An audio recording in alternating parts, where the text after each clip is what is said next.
This application requires iOS 16.0 or later. If you are encountering this error on your phone, then it typically means that if you are downloading an app, then that app requires the iOS version 16.0 or later. Now, in order to fix this issue, you can simply tap on the Settings app on your mobile device. Once inside the Settings app, scroll down and tap on the General option available there. Now, once you tap on the General, all you have to do is tap on the Software Update option available. Now update it to the latest version.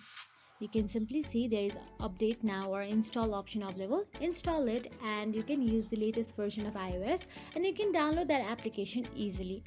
There is no other ways to fix it rather than downloading a better version or simply using the new iPhone for the newer versions. So that is it. If you found this video helpful, please like, share and subscribe our channel, and thank you so much for watching.